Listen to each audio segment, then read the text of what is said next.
Esta viagem começa num balneário popular, Ocean City. Depois, cruza a península até a cidade de Crisfield, chamada de capital mundial do caranguejo. Na costa oposta da Baía de Chesapeake fica a histórica St. Mary's City, a antiga capital de Maryland. Em seguida, a viagem encontra os pântanos densos do Blackwater National Wildlife Refuge. Então, segue para St. Michael's, que na Guerra de Independência ficou conhecida como a cidade que enganou os ingleses. Ao norte, a viagem visita a capital atual de Maryland, Anápolis, sede da Academia Naval dos Estados Unidos. A jornada termina no Fort McHenry, cuja bandeira inspirou o hino nacional americano. Esta é Ocean City. Localizado na costa atlântica de Maryland, este trecho de 16 quilômetros de praias atrai 8 milhões de visitantes por ano. Durante 2 séculos, Ocean City foi um pequeno vilarejo pesqueiro. Então, na década de 1870, o turismo explodiu na cidade.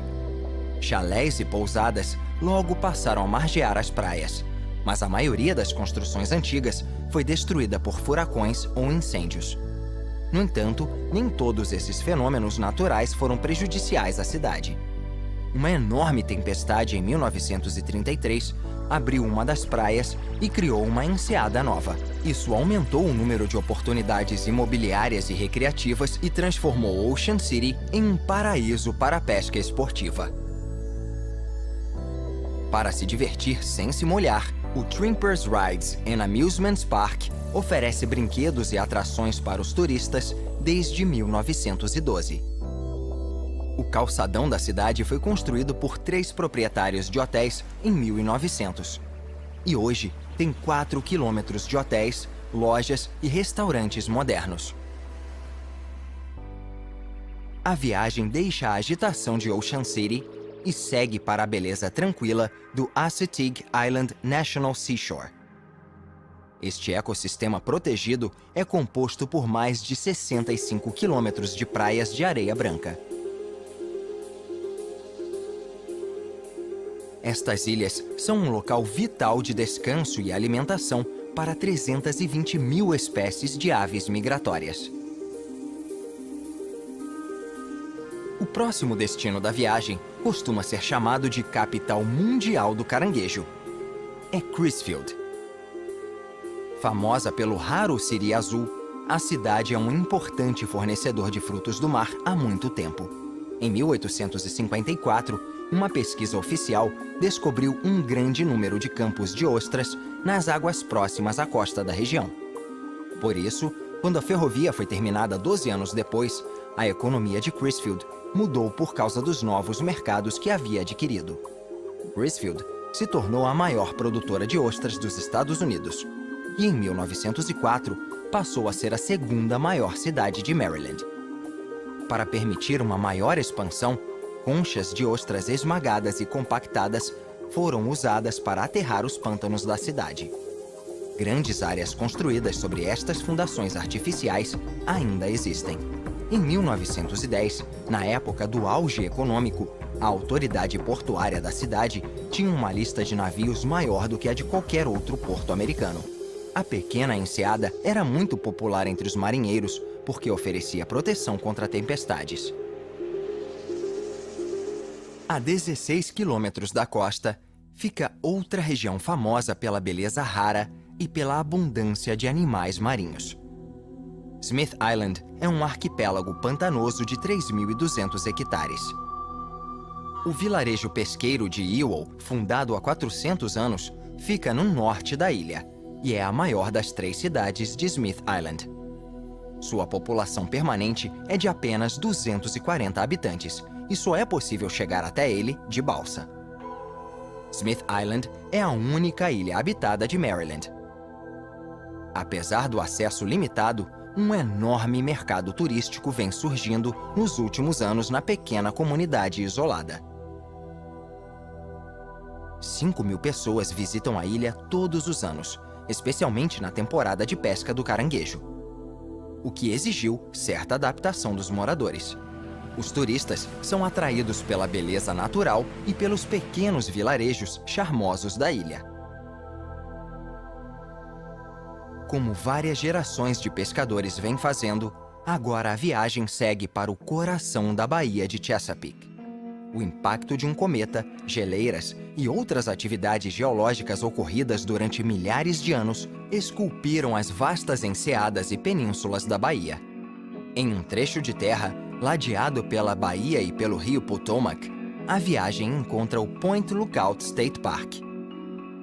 Durante a Guerra Civil Americana, 52 mil soldados confederados ficaram presos numa cadeia nesta área. A jornada agora segue o rio Potomac. Entre os vários riachos e enseadas, as margens serenas exibem vestígios da longa história agrícola da região. No passado, o tabaco era o principal produto da área. Mas hoje, o milho e a soja são as colheitas mais importantes de Maryland. Numa região tão rica em história colonial, St. Mary's City é uma das cidades mais importantes. Hoje, ela é um museu vivo, cuidadosamente reconstruído. Mas a cidade mais antiga de Maryland foi a primeira capital da colônia. Ela foi abandonada depois que a capital foi transferida para Anápolis em 1695. As ruínas da cidade ficaram escondidas sob os campos, praticamente intocadas por 300 anos. Por isso, hoje a região é um sítio arqueológico singular, que oferece uma imagem rara da vida na colônia. A colônia de Maryland foi estabelecida no auge do conflito entre protestantes e católicos. O primeiro governador instituiu uma política de liberdade religiosa no estado e não declarou nenhuma religião oficial, uma ideia muito progressista para a época. Perto dela fica o St. Mary's College, que já passou por muitas mudanças. Ele foi fundado como um internato para meninas em 1840, mas hoje é uma das principais escolas de artes liberais dos Estados Unidos. Na margem norte da Baía de Chesapeake, fica uma adição mais recente à história de Maryland, a Naval Air Station Patuxent River. O complexo de 2.500 hectares se estende por cerca de 20 quilômetros de costa na foz do Patuxent River. O local é sede da Escola de Pilotos de Teste da Marinha Americana e de várias outras instituições dedicadas ao teste de aeronaves e ao desenvolvimento de novas tecnologias. Mais de 140 tipos de aeronaves são usados no complexo. Todos os anos, a base faz cerca de 200 mil operações num espaço aéreo controlado de 13 mil quilômetros quadrados.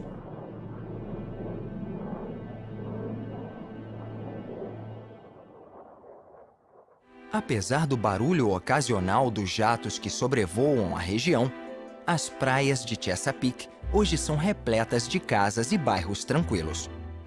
Mas o passado da Baía foi negro. Piratas navegaram por estas águas por quase 200 anos.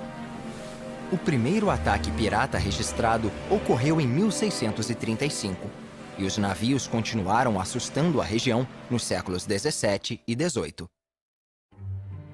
Apesar de os piratas não serem mais uma preocupação, o mar ainda oferece algumas surpresas ocasionais, como este velho barco cheio de buracos de bala. O American Mariner, da Segunda Guerra Mundial, vem servindo como alvo para o treinamento de pilotos há mais de 40 anos. Um dia, a embarcação seguirá o destino de seu antecessor, que afundou e foi destruído. A jornada continua pela margem leste da baía e chega ao Blackwater National Wildlife Refuge. Fundado em 1933, ele é formado por 10 mil hectares de pântanos densos. A região é um local de descanso vital para patos e gansos em suas viagens pelo corredor migratório, conhecido como Rota Atlântica. Quase 50 mil aves se refugiam aqui durante o mês de novembro. A abundância de ratos almiscarados na região fez com que muitas fazendas de extração de pele surgissem no século XIX. Mas elas desapareceram junto com as florestas, praticamente todas desmatadas.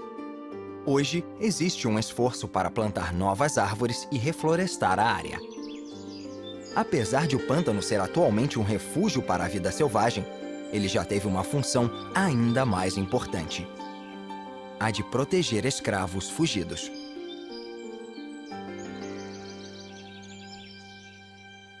Harriet Tubman é uma das figuras mais reverenciadas da história americana.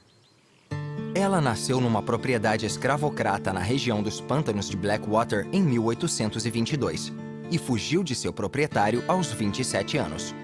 Depois arriscou a vida, ajudando inúmeras pessoas a fugirem através de uma rota secreta de casas seguras e trilhas escondidas. Hoje, ela é conhecida como Moisés Negra. Harriet morava perto de Bucktown, um vilarejo próspero de meados do século XIX. Dizem que seu primeiro ato de transgressão foi realizado na Bucktown Village Store. Segundo a lenda, em 1835, Harriet estava perto da loja e se recusou a ajudar um feitor a controlar outro escravo. Ela levou um golpe violento na cabeça que fraturou seu crânio e provocou problemas de saúde que a acompanharam por toda a vida. Com o tempo, a loja foi perdendo seu brilho, mas o imóvel foi cuidadosamente restaurado recentemente.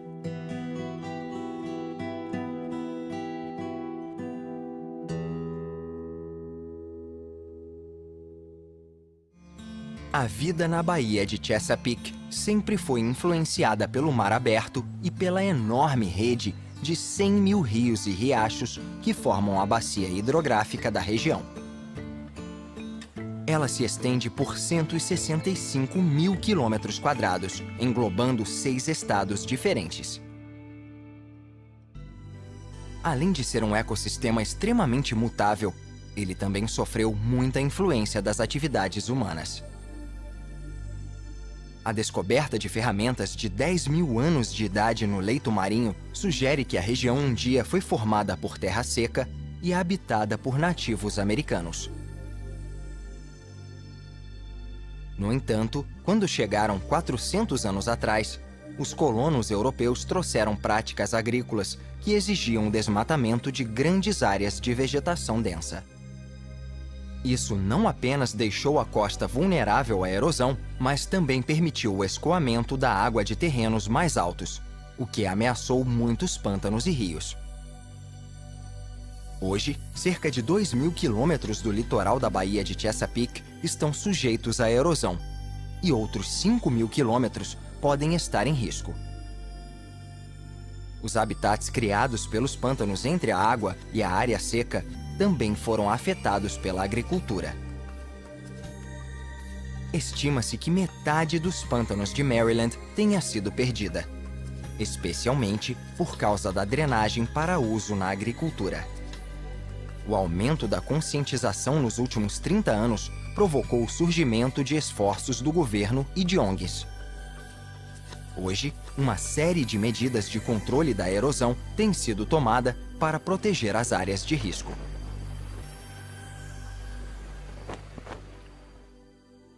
Escondido entre uma miríade de ilhas está o popular balneário de St. Michaels.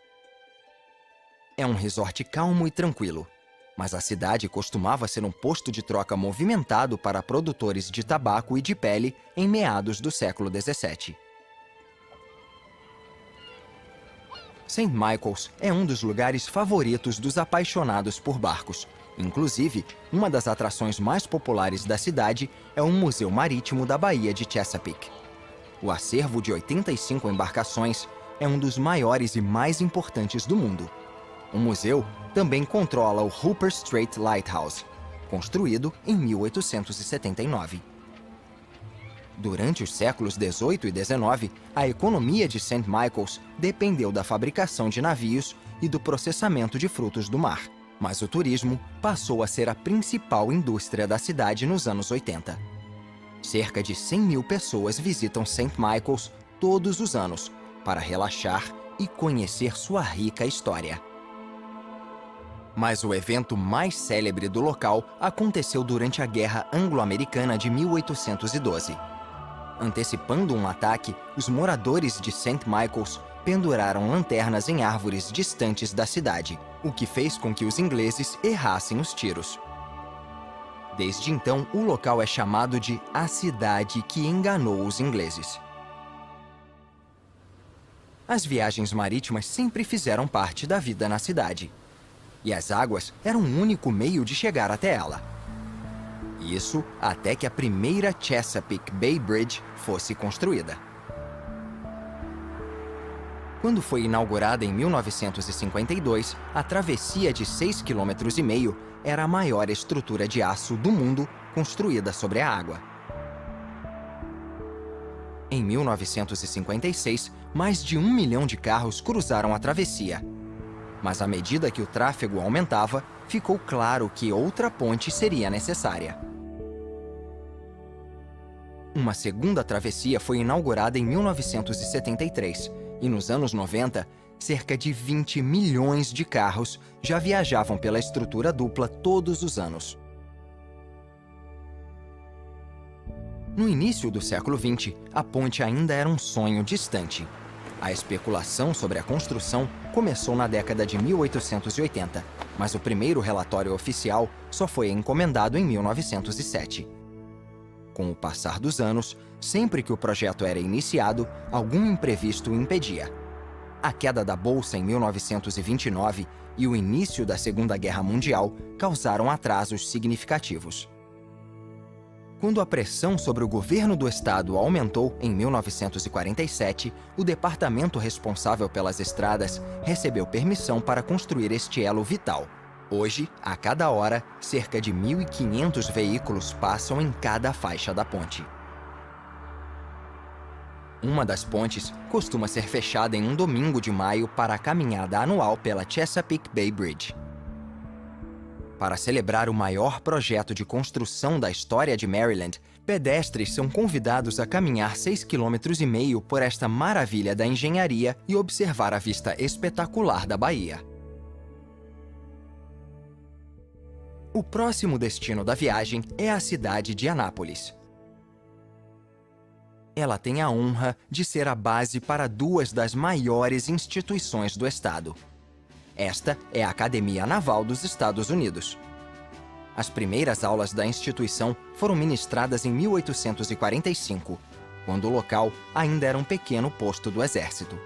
Mas antigas estruturas de madeira já não existem mais. Foram substituídas por grandes imóveis neoclássicos. Um belo exemplo deles é o Bancroft Hall, o maior alojamento do mundo. Seu prédio principal foi construído entre 1901 e 1908 e contém 8 quilômetros de corredores que conectam os 1.700 quartos do imóvel. A primeira turma da Escola Naval tinha 50 aspirantes e 7 professores. Hoje a instituição tem mais de 4.000 alunos e um campus com quase 140 hectares.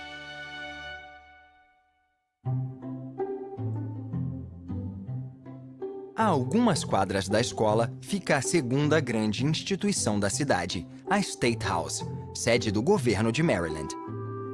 A cidade de Anápolis foi fundada no século XVII e baseada no sistema europeu, com ruas que irradiavam do centro e becos com escadas. A State House é a mais antiga sede das capitais dos Estados Unidos ainda em uso, e seu domo de madeira é o maior e mais antigo do país.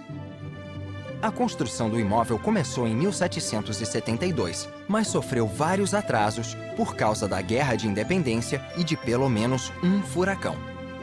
25 anos se passaram antes que ela fosse terminada em 1797.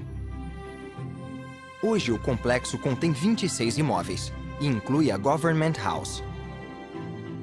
Esta mansão é usada como residência oficial pelo governador de Maryland desde a sua construção em 1870.